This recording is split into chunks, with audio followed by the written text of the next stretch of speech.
কুসুমের এই আত্মহত্যা করার সিদ্ধান্তের পেছনে এবার ইন্দ্রাণী গাঙ্গুলি এবং শঙ্করকেই দায়ী করলো আয়ুষ। হ্যাঁ বন্ধুরা, ভিডিওতে লাইভে দেখতে থাকুন যে মুহূর্তে কিনা কুসুমকে ছুটতে ছুটতে পাগলের মতন এক পর্যায়ে হসপিটালে নিয়ে যায় আয়ুষ, এবং সেখানে ডক্টরদেরকে যখন কিনা হাত জোর করে অনুরোধ করে বলতে থাকে যে ডাক্তারবাবু যে করেই হোক না কেন আমার কুসুমকে আপনি বাঁচান, আমি আপনার কাছে হাত জোর করে অনুরোধ করছি, আমি আপনার কাছে চিরঋণী থাকবো, একবার শুধু আপনি আমার কুসুমের চোখ দুটো খুলতে বলুন এবং আপনি ওকে সুস্থ করে আমার কাছে ফিরিয়ে দিন। ঠিক সেই সময় ডক্টর যখন কিনা বলতে থাকে যে দেখুন পেশেন্টের তো পেট ফুলে গিয়েছে, লাংসে পানি চলে গিয়েছে এবং তার পাশাপাশি পেশেন্ট অনেকক্ষণ পানিতে হয়তো বা ডুবে রয়েছিল, তার জন্য পেশেন্ট তো সম্পূর্ণরূপে স্থির হয়ে গিয়েছে এবং আমার কোনো মতে মনে হয় না যে পেশেন্টকে আদৌ আমরা বাঁচাতে পারবো, কিন্তু তার শর্তে আমরা আমাদের শেষ চেষ্টা করবো। ঠিক সেই সময় ঈশান যখন কিনা বলতে থাকে যে ডাক্তার এরকম করে আমাদেরকে হতাশ করে দেবেন না, এরকম আপনি আমাদেরকে যদি নিরাশ করে দেন তাহলে আমরা কি আশা নিয়ে থাকবো বলুন তো, আপনি একবার অন্তত দেখুন না। ঠিক সেই সময় এক পর্যায়ে যখন কিনা ডক্টর কুসুমকে অবজার্ভ করার জন্য অবজারভেশন রুমে নিয়ে যায়, ঠিক সেই সময় শঙ্করকে যখন কিনা কুসুমের ঠাম্মি বলতে থাকে অপমান করে যে হলো তো এবার মেয়েটা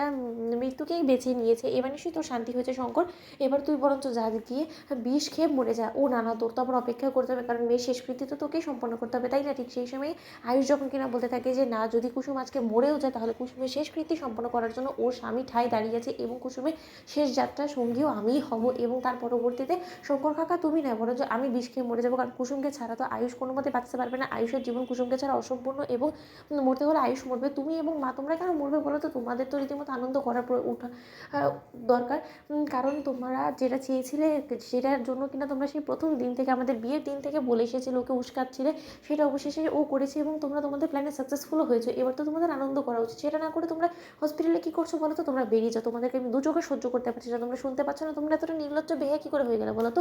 নির্লজ্জ বেহায়া দুশ্চরিত্র কুসুম এবং আমি, তাই না? তাহলে আমাদের এই দুশ্চরিত্র মানুষকে দেখার জন্য তোমরা কেন এখানে অপেক্ষা করছো? ও নিশ্চয়ই কুসুমের মৃত্যুর খবর শোনার জন্য তোমরা আকুল ব্যাকুল করছো, তাই না? একদম ঘাবড়াবে না, দেখবে কিছুক্ষণের মধ্যে ডক্টর চলে আসবে। ঠিক সেই সময় বলতে না বলতে যখন কিনা সেখানে ডক্টর চলে আসে এবং ডক্টর চলে আসার মানে ডক্টর যখন কিনা বলতে থাকে যে mister Ayushman Ganguly, I am really very sorry to say, আমরা কোনো মতে কুসুমকে বাঁচাতে পারিনি, কারণ কুসুমকে আপনারা যে কন্ডিশনে নিয়ে এসেছেন তার পরবর্তীতে আমাদের সেরকম করার কোনো কিছুই নেই ছিল না, এবং তার থেকেও বড় কথা কুসুমের হাত পা সম্পূর্ণরূপে একদম স্থির হয়ে গিয়েছিল এবং ওর প্রেশার থেকে শুরু করে সমস্ত কিছু নীল হয়ে গিয়েছিল।